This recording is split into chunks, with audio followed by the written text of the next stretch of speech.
Luar biasa hari ini ya. Saya percaya semua berkobar-kobar, amin. Karena tema kita hari ini roh yang berkobar-kobar. Jadi jangan ada yang lemes hari ini ya. Jangan ada yang lemes, temanya roh yang berkobar soalnya. Kalau kita temanya roh yang berkobar tapi ternyata tidak berkobar-kobar kan aneh ya Bapak Ibu. Jadi hari ini, sebentar ya. Jadi hari ini kita memasuki minggu yang kedua dengan tema yang menarik sekali tentang roh yang berkobar. Sebentar ini saya ada masalah dikit. Oke,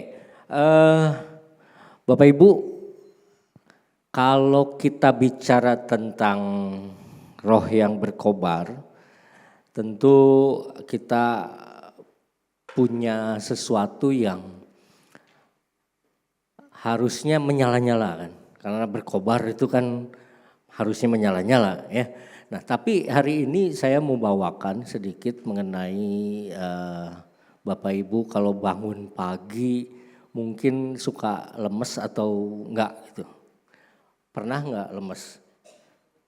Pernah ya, rasanya enggak semangat gitu ya. Rasanya enggak semangat bangun pagi. Nah tapi hari ini saya lihat semangat-semangat semua ya.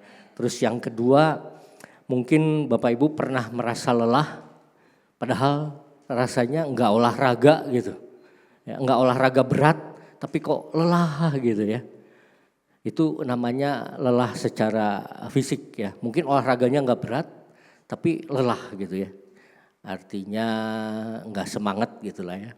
Terus tadi udah istirahat juga bisa jadi bangun tidur udah istirahat cukup. Tapi kayaknya kok tetap lemes juga gitu ya. Nah sebentar saya masukin passwordnya dulu. Bentar, biar semangat Bapak Ibu.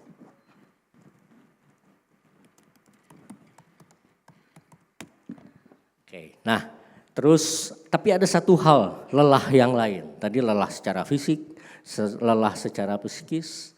Ada satu lelah lain, lelah secara rohani. Lelah secara rohani Bapak Ibu. Lelah secara rohani misalnya malas ke gereja, ya, malas baca firman, malas berdoa, itu lelah rohani Bapak Ibu. Nah kita jangan sampai lelah rohani ya. Jangan sampai lelah rohani. Lelah fisik ya mungkin kita alami. Lelah psikis mungkin kita alami. Tapi lelah secara rohani aduh jangan Bapak Ibu ya sebaiknya jangan. Saya diberkati sama Tuhan ini ada satu jam ya, jamnya smartwatch katanya disebutnya ya.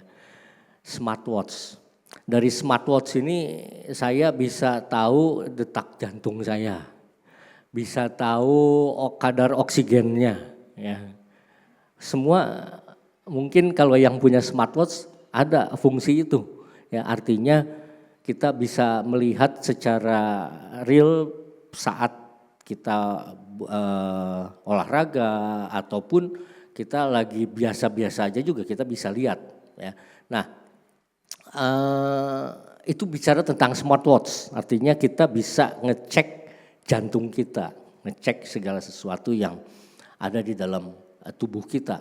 Luar biasa memang ya, canggih. Tapi saya nggak mau ngebahas tentang smartwatch ya, bukan, karena ini bukan jualan ya, bukan jualan. Tapi yang pasti hari ini kita mau bahas tentang yang tadi sambungannya dengan roh yang berkobar. Tapi saya mau ambil analogi tentang jantung. Makanya saya kasih judulnya, balik lagi, denyut rohani. Ya, kenapa denyut rohani? Kita harus periksa nanti, rohani kita masih berdenyut enggak? Ya, saya analogi ini sama jantung Bapak Ibu. Semua pasti punya jantung ya. Kalau nggak punya jantung nggak ada di sini pasti. Ya, semua pasti punya jantung. Dan saya percaya jantung kita mungkin macam-macam. Siapa tahu ada yang udah pernah operasi ring berapa kali gitu ya. Berapa ring. Tapi bersyukur kita masih ada di tempat ini. Benar nggak? Ya, bersyukur masih kita dikasih kesempatan sama Tuhan buat hal-hal yang luar biasa. Nah, kalau kita lihat jantung kita Bapak Ibu, tadi saya nyambung ke masalah jam, kita kan bisa cek. Nah Kita baca dalam Roma 12 ayat 11. Ya, Roma 12 ayat 11. Next. Terus slide ketiga. Nah, kita baca sama-sama ya. Janganlah hendaknya kerajinanmu kendor. Biarlah rohmu menyala-nyala dan layanilah Tuhan. Ini ada 3 bagian Bapak Ibu dalam satu ayat. Yang pertama dibilang hendaknya kerajinanmu jangan kendor. Terus yang kedua rohmu menyala-nyala. Yang ketiga layanilah Tuhan. 3 hal ini nanti yang akan kita bahas ya. Nah, kata menyala-nyala ini dalam bahasa aslinya seontes itu berarti mendidih. Mendidih lalu bergejolak gitu, ya, bersemangat dengan antusias. Makanya saya gambarinnya ceret di situ ya. Ceret ya. Kenapa? Kalau udah mendidih ada bunyinya ya. Tuit gitu ya. Nah, tahu kita berarti udah mendidih dan gak bisa kita pegang, panas ya. Tapi itulah yang disebut dengan menyala-nyala. Bukan sekedar hangat ya. Bukan sekedar hangat tapi benar-benar menyala, panas dengan mendidih. Nah pertanyaannya, apakah roh kita masih saat ini mendidih atau enggak Bapak Ibu? Ya, itu pertanyaannya. Roh kita mendidih enggak? Atau suam-suam kuku? Tuhan tuh enggak suka sama yang suam-suam kuku Bapak Ibu. Ya, mungkin kita suka minum enggak panas tapi enggak juga dingin. Ya, itu biasa kita minum seperti itu. Tapi Tuhan dalam kehidupan rohani enggak mau kita ini suam-suam kuku ya. Maunya benar-benar panas. Ya, mau mendidih Tuhan tuh buat hidup kita. Jangan sampai kita suam-suam kuku. Nah, pengkhotbah di abad ke-19 namanya Charles Spurgeon, dia bilang bahwa a lukewarm state is nauseous to Christ and he will not have it. He is all love and he cannot bear a love which is lukewarm. Artinya keadaan suam-suam kuku ini memuakan bagi Kristus. Kristus nggak suka yang suam-suam kuku dan dia tidak akan menerimanya. Tuhan nggak mau nerima yang suam-suam kuku. Makanya kita jangan sampai suam-suam kuku. Ya, dia adalah kasih seutuhnya dan dia tidak tahan dengan kasih yang suam-suam kuku. Jadi dia nggak tahan sama kasih kita yang suam-suam aja. Dia mau kita sepenuhnya mengasihi Tuhan, sepenuhnya, mendidih. Ya, bukan cuma sekedar ya mengasihilah. Pokoknya datang ke gereja rajin, iya rajin. Tapi kita tidak punya kasih yang sungguh-sungguh. Nah itu yang tidak diinginkan. Charles Spurgeon ini seorang pangeran pengkhotbah di abad ke-19. Jadi dia memang berpengaruh pada saat abad tersebut. Ya. Gaya khotbahnya juga ringan-ringan biasa karena dia memang bukan formal di pendidikan teologi. Tapi kita bukan mau melihat dari sisi itunya, kita mau lihat suam-suam kuku itu. Ya. Jadi kita jangan sampai punya kasih atau kerajinan yang cuma sekedar suam-suam kuku. Tuhan mau full heart, ya, full heart. Nah, kenapa saya gambarin dengan denyut jantung tadi? Karena denyut jantung, karena jantung ini kan vital dalam tubuh kita, benar. Kalau nggak ada jantung, nggak ada di sini tadi saya bilang. Ya, saya percaya kita semua ini dikasih sama Tuhan kesempatan yang sama sebetulnya. Ya, cuma kita memanfaatkan kesempatan itu suka beda-beda. Nah, denyut jantung juga sama Bapak Ibu. Ya, mungkin ada yang denyut jantungnya kencang, artinya lagi sehat, ya, energik. Tapi ada juga denyut jantung yang berhenti, artinya mati gitu ya. Nah, yang kita ada di sini kalau nggak kuat, ya lemah gitu kan. Kalau nggak kuat lemah. Nah, jantung yang lemah nggak teratur, nyaris tak berasa gitu ya. Nah, ini bahaya Bapak Ibu. Ya, mungkin Bu Yusi lebih tahu tentang kesehatan ya. Tapi yang pasti kita semua juga sama, jantung itu penting. Ya, jadi ada jantung yang kuat dan teratur detaknya, denyutnya, itu berarti kita lagi dalam keadaan baik, sehat gitu ya. Tapi kalau yang lemah tidak teratur atau mungkin ya nyaris nggak jelas gitu, hati-hati, ya, berbahaya. Itu tanda sesuatu yang salah dalam hidup kita mungkin ya, dalam keadaan fisik kita. Nah, denyut jantung yang kuat, roh yang berkobar atau mendidih tadi itu yang Tuhan inginkan dalam hidup kita. Jadi kita mesti ingat denyut jantung kita mesti kuat, bukan secara psikis saja tetapi denyut secara rohani. Nah, Alkitab memperingatkan kita tadi di dalam Roma 12 ayat 11. Nah, hari ini kita mau periksa bersama apakah denyut rohani kita baik, lemah, atau kuat. 3 hal yang saya mau periksa, kita mau periksa dari denyut rohani kita hari ini. Yang pertama adalah pertanyaan dasarnya nih. Apakah denyutnya masih kuat? Masih kuat enggak denyutnya? Kan tadi dibilang kalau di bagian yang pertama tadi jangan kendor kerajinan kita. Ya. Kita lihat denyutnya kita, nadi kita, rohani kita masih kuat enggak? Seorang dokter waktu memeriksa pasien di gawat darurat, ya ini nanti kalau salah boleh dikoreksi sama Bu Yusi ya. Hal pertama mungkin yang dilakukan memeriksa denyut nadinya, benar nggak? Kita juga kalau ngelihat orang yang jatuh, pingsan, kita kadang-kadang periksa denyut nadinya, benar nggak? Ya. Dalam keadaan seperti apa? Jangan-jangan udah nggak ada gitu ya. Tapi biasanya kita periksa denyut nadinya. Nah, kuat atau enggak? Karena disitulah kehidupan terasa kalau ada denyut nadinya. Sama dengan denyut nadi rohani kita. Apakah masih bergairah, masih sukacita, masih punya kerinduan enggak sama Tuhan. Saat kita melemah denyut rohani kita, enggak teratur kehidupan rohani kita itu enggak normal Bapak Ibu. Jadi kalau kita saat ini merasa ya karena ke gereja itu kebiasaan, kewajiban, saya biasa datang jam 8, ya nggak apa-apa itu aja, pokoknya cukup datang aja. Ya. Atau mungkin ya doa pagi karena kebiasaan juga, bukan kerinduan kita mau komunikasi sama Tuhan. Atau baca firman, ya, misalnya baca firman ya biasa-biasa aja. Nah itu udah tanda-tanda kehidupan rohani kita nggak normal Bapak Ibu. Ya, dalam keadaan yang lemah tersebut misalnya kalau ibadah itu ya cuman tadi saya bilang rutinitas itu bahaya. Ya, kita datang ke ibadah bukan sekedar rutinitas. Kita datang ibadah harus dengan penuh kerinduan Bapak Ibu. Dan saya percaya jemaat di sini penuh kerinduan. Kenapa? Pagi-pagi udah datang. Di saat orang lain masih tidur, benar nggak ya? Nah, terus udah gitu susah juga kan naik ke sini. Saya baru bicara sama Bu Lili kemarin.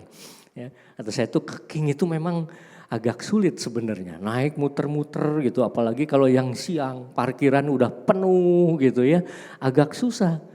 Tapi masih ada yang mau datang ibadah itu berarti masih benar-benar ada kerinduan. Ya, itu bagus, detak jantungnya, detak rohaninya masih baik.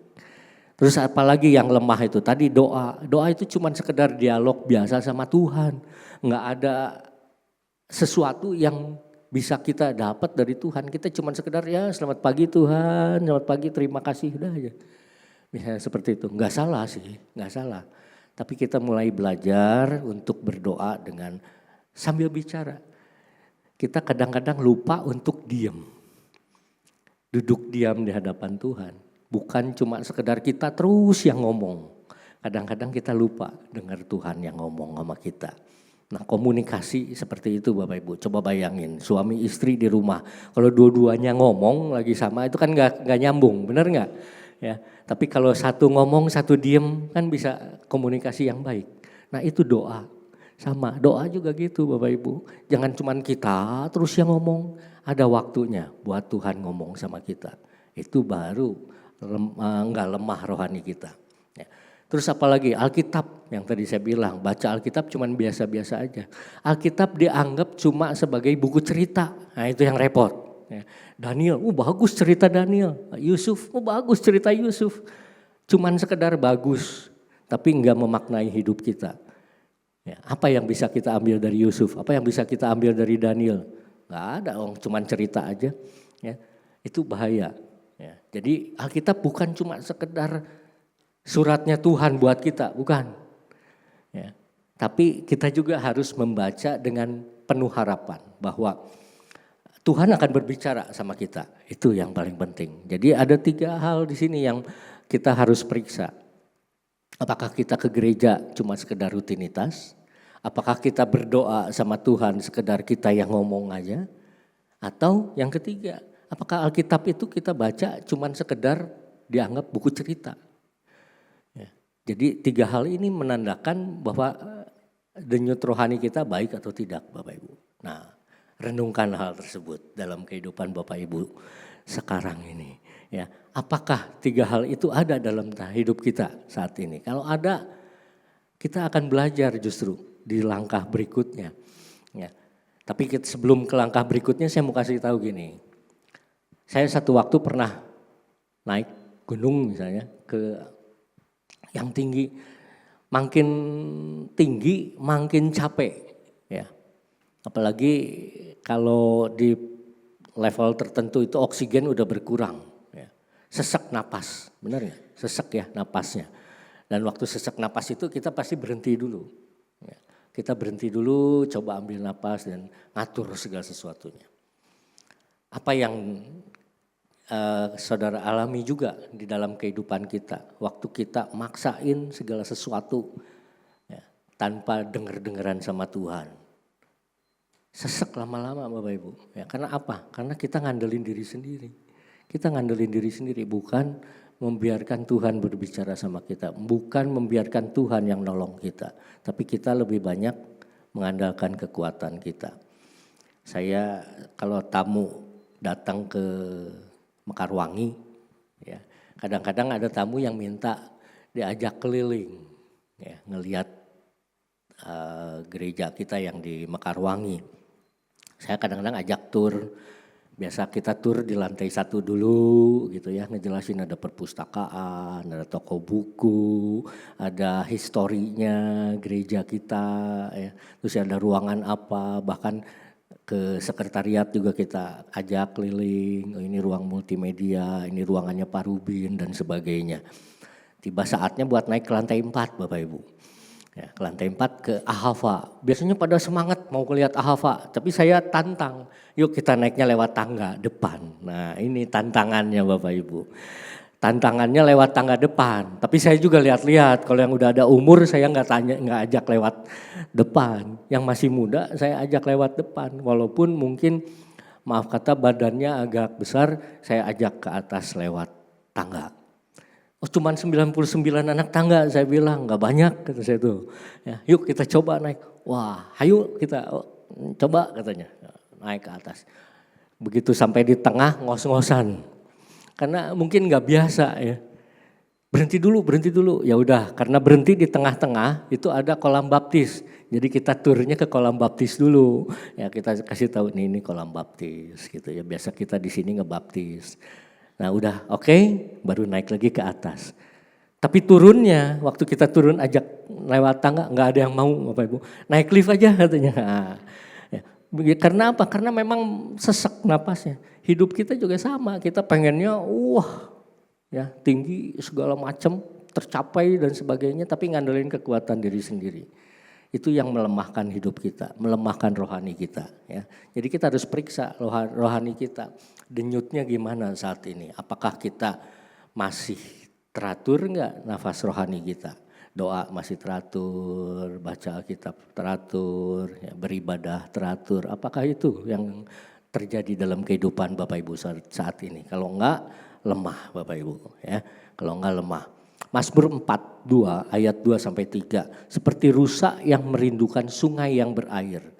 Demikianlah jiwaku merindukan Engkau ya Allah. Itu yang Tuhan mau. Haus kepada Allah yang hidup. Jadi seperti rusa aja mau merindukan sungai yang berair. Haus akan Tuhan. Kita belajar juga saat ini untuk selalu haus dengan kehadiran Tuhan dalam hidup kita. Amin. Nah, ingat ya, jadi sekali lagi coba nanti renungkan ya, apakah 3 hal tadi masih ada dalam hidup kita. Jangan sampai kita lemah rohaninya ya karena kita nggak hadir dalam ibadah, cukup online misalnya, ya atau nantilah teman yang udah itu nitip gitu ya, ceritanya nitip sama temen lah, nanti ceritain ke saya, nggak bisa ya Bapak Ibu ya, jangan seperti itu. Jadi langkah pertama belajar memulihkan hidup kita juga, ya denyut rohani kita gimana saat ini. Jangan biarkan kita sampai mati rohani, ya jangan biarkan sampai mati rohani. Biarkan hidup kita belajar mulai hari ini untuk meningkat terus hari demi hari. Tapi kalaupun seandainya kita lemah, kita punya yang kedua, langkah kedua. Ada vitamin D dan vitamin F Bapak Ibu. Ya, vitamin D dengan vitamin F. Supaya apa? Supaya menyala-nyala roh kita. Ya, supaya menyala-nyala roh kita. Supaya enggak kendor kerajinan kita. Vitamin F dan vitamin D. Ya, jadi dokter udah ngediagnosis nih tadi, waduh jantungnya lemah nih. Ya, rohani kita lemah nih. Ya, kita udah ngediagnosis sendiri, ternyata rohani kita lemah. Jangan dibiarkan. Dokter pasti ngasih obat kan kalau kita sakit ya. Tapi kan kita mesti cerita dulu sama dokter sakitnya apa. Ya, terus dokter periksa, ya, udah diperiksa dia tulis resep kan biasanya. Ya Bu Yusi juga mungkin tahu, kasih resep pasti ya Bu ya, apa disuruh pulang. Kasih resep pasti kan, kasih resep, suruh tebus. Kita punya dokter segala dokter, dia juga ngasih resep yang sama. Vitamin D dan vitamin F. Ya. Praktis Bapak Ibu vitamin F dan vitamin D. Ya, memang vitamin F nih di kesehatan sebenarnya nggak ada, mungkin nanti juga bisa ditanya sebenarnya ya. Cuma katanya menurut penyelidikan itu 2 jenis asam lemak sebenarnya.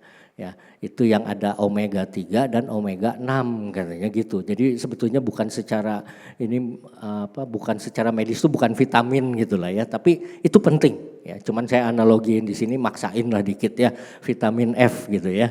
Vitamin F maksain dikit nggak apa-apa. Dan ada vitamin D. Ya, vitamin D jelas penting buat kalsium, fosfor ya tulang gitu. Tapi kalau vitamin F itu yang disebut vitamin F itu sebetulnya juga penting buat kulit, jantung katanya, otak katanya itu penting juga. Ya. Nah konteks saat ini saya bukan bicara soal vitamin F dan vitamin D itu secara pel atau secara cairan. Tapi vitamin F adalah firman, pasti bisa nebak semua F-nya apa? Firman Bapak Ibu ya, firman. Yosua 1 ayat 8. Yosua 1 ayat 8. Nanti Bapak Ibu bisa baca, ini penting sekali ya. Janganlah engkau lupa memperkatakan kitab Taurat ini, tapi renungkanlah itu siang dan malam. Jadi tadi bukan cuma sekedar baca, tapi renungkan firman siang dan malam. Vitamin F tuh. Ya. Tubuh itu butuh kekuatan, butuh pemulihan. Dari apa? Dari vitamin. Vitamin F ini penting buat kita dalam membentuk rohani kita. Bukan cuma sekedar seminggu sekali Bapak Ibu. Bukan sekedar seminggu sekali. Jadi bukan nanti kalau datang ke ibadah dengar firman udah cukup, bukan. Ya, kita ada gerakan doa dan firman, gedor. Ya, itu yang membantu kita supaya punya vitamin F dan vitamin D. Ya, bukan seminggu sekali tapi tiap hari, bahkan siang dan malam firman Tuhan bilang seperti itu. Ya, siang dan malam. Itu makanan yang bergizi buat kita, ya, memperbaiki otot-otot kita, otot rohani kita diperbaiki. Ya, vitamin F. Lalu vitamin D. Nah, vitamin D adalah doa. Pasti semua juga udah bisa nebak karena baca dari situ ya. Vitamin D, doa Bapak Ibu. Waktu kita lemah, dokter itu kan ngasih obat, ya, vitamin D lah bilang. Ya, supaya apa? Apalagi berupa infus cairan. Supaya apa? Supaya masuk langsung. Supaya lebih cepat kalau infus biasanya gitu. Benar ya Bu? Infus sama pel lebih cepat infus ya. Nah, saya confirmnya sama ahlinya langsung kesehatan ya. Jadi diinfus nih supaya cepat. Kita perlu juga doa sama Tuhan tuh benar-benar supaya apa? Infusnya cepat, lebih cepat lagi. Kita bisa mempunyai denyut rohani yang lebih kuat lagi. Filipi 4 ayat 6. Nyatakanlah dalam segala hal keinginanmu kepada Allah dalam doa dan permohonan dengan ucapan syukur. Nah, vitamin D ini berbicara vitamin tentang doa, bukan sekedar minta doang. Ingat belakangnya ada permohonan dengan ucapan syukur. Jadi vitamin yang benar bukan cuma sekedar baca doang. Ya tadi firmannya dibaca doang, udah gitu doa, terima kasih, selesai. Tapi belajar bersyukur sama Tuhan. Belajar bersyukur sama Tuhan. Ya, jadi karena doa inilah yang bisa menghubungkan kita sama Tuhan. Bukan sekedar komunikasi biasa. Ingat tadi saya bilang suami istri, anak sama orang tua. Kan kita nggak ngomong dua-duanya ngomong. Kalau dua-duanya ngomong lama-lama berantem kan. Ya, tapi satu ngomong, satu dengar. Satu ngomong sama satu dengar. Ya, nanti ada komunikasi yang baik. Ya, jadi bukan sekedar kita ngomong aja sama Tuhan. Ya. Jadi vitamin F dan vitamin D itu sangat penting dalam hidup kita Bapak Ibu. D.L. Moody ini Moody-Moodyan lagi ya, bukan. D.L. Moody ini orang yang luar biasa juga, dia terkenal dalam pengajaran di sekolah minggu. Terkenal dalam pengajaran sekolah minggu, luar biasa. Dia dia kerja dari kecil di sepatu. Dari remaja itu di sepatu, di perusahaan sepatu. Tapi syaratnya waktu itu boleh diterima itu asal ikut ke gereja. Ya, asal ikut ke gereja dari si pengusaha itu. Ya udah dia ikutlah ke gereja dan akhirnya dipulihkan, terima Yesus, dia ngajar di sekolah minggu, dia terbeban dan luar biasa. Di sekolah minggu itu dia terkenal terus. Tapi akhirnya dia memutuskan untuk menginjil, berkhotbah. Dan luar biasa dedikasinya pada firman Tuhan. Dia nulis seperti ini, debu di Alkitab Anda adalah tanda kekeringan di hati Anda. Jadi kalau kita nggak pernah baca Alkitab, apalagi Alkitab kita sampai berdebu, ya, nah hati kita itu kering Bapak Ibu. Kenapa? Udah jelas berarti nggak pernah baca Alkitab. Ya, Alkitabnya aja sampai berdebu, ya. Gambarnya ya kurang lebih seperti itulah, gitu ya, berdebu. Kalau udah berdebu seperti itu berarti kita tuh nggak pernah baca Alkitab. Oh saya rajin baca Alkitab kok. Sekarang kan ada yang bersuara. Oh iya betul. Ada yang bersuara Alkitab ya. Kalau ikut yang menara doa pasti suka dapat ini ya dari Pak Ganda kalau nggak salah ya. Suka ada kiriman, betul ya Pak Manik ya. Ada kiriman Alkitab suara. Ya jangan diratakan semua, kita yang masih matanya masih bagus ya jangan jadi ikut-ikutan ngedenger gitu ya. Kadang-kadang kita perlu baca juga Bapak Ibu. Ya, kita perlu baca. Ya, memang teknologi memudahkan kita, iya nggak salah. Tapi kita tetap ada Alkitab yang memang harus kita juga baca. Sekali-sekali jangan sampai kita terus ngedengerin yang dari suara ya. Kadang-kadang perlu ada yang dicoret dan sebagainya. Kalau didengerin kan nggak bisa dicoret, bener ya. Tapi kalau dibaca kita bisa coret-coret. Ya.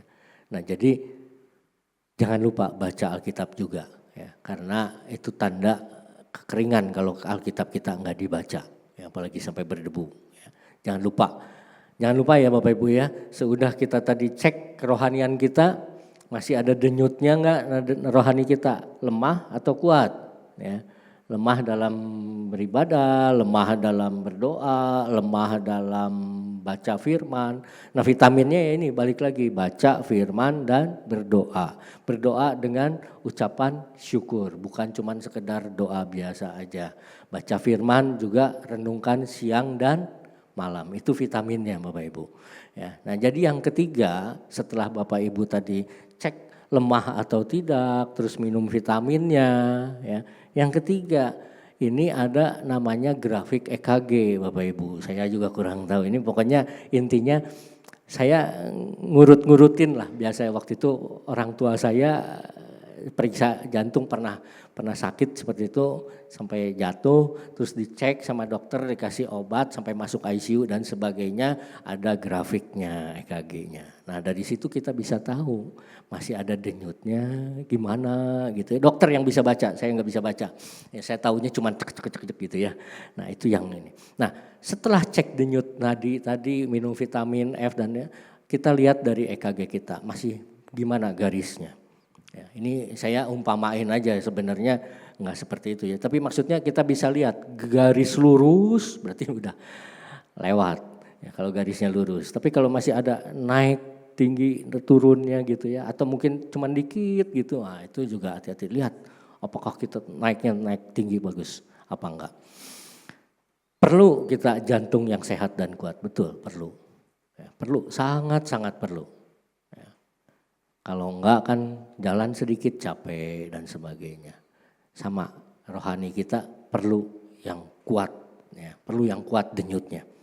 Nah, kalau misalnya jantung kita lemah, dia nggak bisa mompa darah ke seluruh tubuh kita, benar? Ya. Jantung itu kan harus kuat ngompa darahnya, ya. Supaya kita nggak ada masalah. Kadang-kadang mungkin kita kram di tangan, kebas dan sebagainya, itu hati-hati juga. Nah, jadi kita kalau punya jantung yang kuat, itu disalurkan dengan baik, kita pasti nggak terlalu masalah dengan segala sesuatu dalam anggota tubuh kita. Demikian juga dengan kehidupan rohani kita.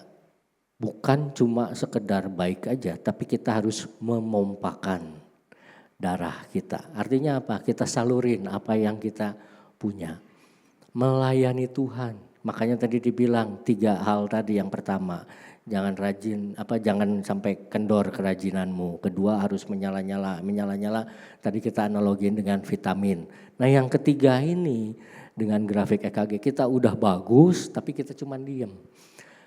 Ya, akhirnya kita nanti lemah lagi. Tapi kita harus benar-benar nge-gym dan sebagainya lah, misalnya olahraga. Kita salurkan. Kalau secara rohani kita salurkan. Salurkan. Itu roh yang menyala-nyala bukan buat diri kita sendiri. Roh yang menyala-nyala kita salurkan. Orang lain akan lihat bagaimana kehidupan kita. Kalau kita punya roh yang menyala-nyala, orang juga bisa tertular. Benar nggak? Ya. Kalau Pak Herbert, Pemanik dan yang lain-lain, teman-teman pelayanan di sini semangat melayani Tuhan. Jemaatnya juga pasti semangat.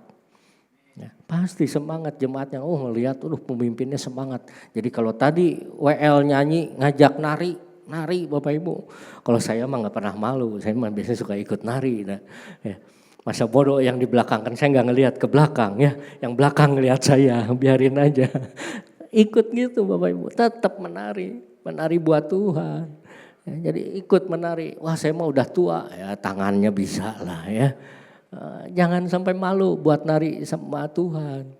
Ya, supaya apa? Semangat, perlu semangat sama Tuhan.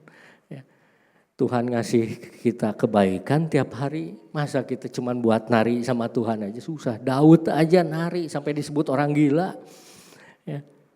Tapi dari situ kita bisa lihat semangat yang luar biasa. Ya, benar. Jadi jangan sampai malu waktu WL ngajak nari, ayo nari. Itu obatnya. Orang lain akan tertular. Itu dari hal yang kecil aja dulu lah buat yang di jemaat sini. Ya, nggak usah sampai yang keluar dulu misalnya. Tapi jemaat sini juga semua tertular. Kalau semua udah tertular, di luar sana juga pasti semangat nanti hidupnya. Benar?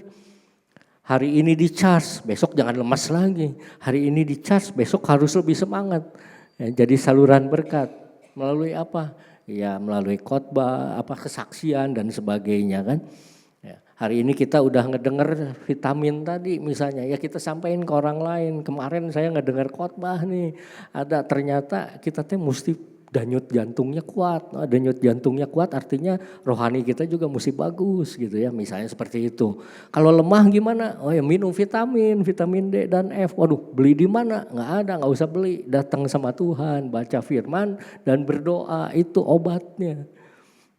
Kalau udah gitu gimana? Ayo sama-sama kita saksi ke Tuhan, ke orang lain. Nah itu kayak gitu. Itu baru kita menjalankan yang namanya Roma 12 ayat 11. Nggak kendor, benar?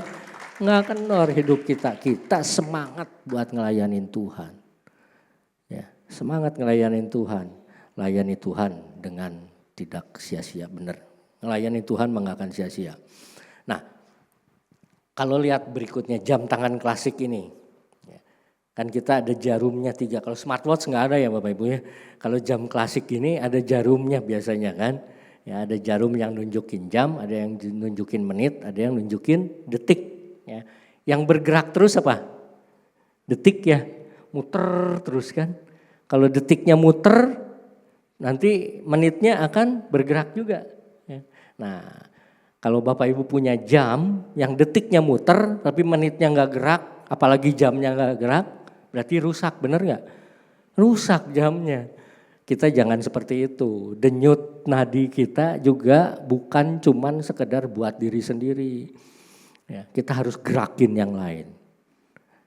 Gerakin yang lain. Kalau kita jantung kita bergerak, kaki kita jalan, buat apa? Bersaksi. Tangan kita buat ngeberkatin. Bener nggak? Itu yang paling penting. Ya, jantung kita kuat, kita layanin dengan melangkah, bersaksi. Tangan kita pakai untuk memberkati orang lain. Itu baru berfungsi hidup kita. Seperti jam tangan ini. Kalau enggak akan berfungsi Bapak Ibu. Tadi udah bilang kalau detiknya jalan, jantungnya jalan, tapi kita diam aja, tangan enggak dipakai, kaki enggak dipakai, rusak gitu namanya. Ya, jadi jangan sampai rusak Bapak Ibu. Jangan disebut jam rusak kita. Ya, disebut pribadi yang luar biasa maunya. Benar? Ya, itu. Jadi jangan sampai lupa detik jam dalam jam tangan tadi adalah jantung kita yang ngegerakin tangan kita, ngegerakin kaki kita untuk kita punya punya kerinduan untuk melayani Tuhan. Ya, mulut kita juga dipakai untuk menyaksikan kebesaran Tuhan. Jangan diem aja, ingat udah dikasih jantung yang baik, ayo kita layanin Tuhan. Jangan kendor, kerajinanmu harus tetap menyala-nyala. Ya, itu hidup kita itu seperti itu. Makanya saya analoginya sama jantung bukan sama api ya. Kan biasanya tema ini pakainya analoginya api ya, api unggun dan sebagainya. Saya ngambilnya dari jantung. Kenapa? Hidup kita Bapak Ibu, jantung kita udah bergerak, yuk kita gerakin yang lainnya. Ya, jantung kita baik, kita juga lakukan lebih baik lagi. Berarti sama Tuhan dikasih kesempatan buat kita melayani lebih jauh lagi. Ya. Jantung kita kuat berarti kita jalan bisa lebih jauh. Jantung kita kuat berarti tangan kita juga bisa lebih kuat lagi untuk melayani Tuhan, memberkati orang lain. Itu yang Tuhan mau. Efesus 2 ayat 10 dia menegaskan karena kita ini buatan Allah. Diciptakan dalam Kristus Yesus untuk apa? Melakukan pekerjaan baik. Bukan pekerjaan jelek. Jadi Tuhan mau kita melakukan pekerjaan baik. Karena apa? Karena kita ini buatan Allah. Jam tangan klasik tadi, jam tangan yang mahal mungkin. Dibikinnya di Swiss misalnya. Itu mahal. Buatan orang sana, mahal. Tapi kalau disimpan terus di dalam lemari juga gak berfungsi. Lama-lama rusak. Jadi kita harus pakai. Waktu kita pakai detiknya jalan. Waktu jalan kita bisa lihat menit, bisa lihat jam. Sama, kita ini buatan Tuhan. Kalau kita diam di rumah terus, percuma. Ya, karena kita juga dikasih jantung sama Tuhan buat bergerak. Berarti kita harus melayani Tuhan. Melayani Tuhan. Satu kalimat di dalam Roma 12 ayat 11 itu sangat luar biasa. Ya, ngingetin kita nggak baca satu perikop, walaupun kalau kita bahas satu perikop itu luar biasa, lebih luar biasa lagi. Tapi dengan satu ayat itu aja kita udah diingetin banyak hal. Ya, udah diingetin banyak hal. Kita punya jantung yang kuat harus. Kita harus minum vitamin saat kita lemah. Minum vitamin, doa dan firman. Kalau kita udah kuat, kita udah ini, layani Tuhan. Menyala-nyala, jangan kendor. Amin. Itu yang Tuhan mau. Sebagai penutup hari ini kita udah belajar memeriksa denyut nadi rohani kita. Ya. Terus yang kedua mengambil resep, ya, ambil resepnya vitamin D dan vitamin F. Lalu kita putuskan, kita lihat dari EKG kita, wah kita harusnya semangat untuk melayani karena grafiknya bagus, bukan grafik lurus. Ataupun cuman dikit gitu, tapi kita benar-benar bagus grafiknya dan kita harus siap melayani Tuhan. Praktekkan kasih dalam hidup kita, praktekkan juga kebaikan dalam hidup kita, praktekkan kerendahan hati, tekun, berdoa dan baca firman. Amin. Tuhan Yesus memberkati. Mari kita tutup dalam berdoa, saya undang musik.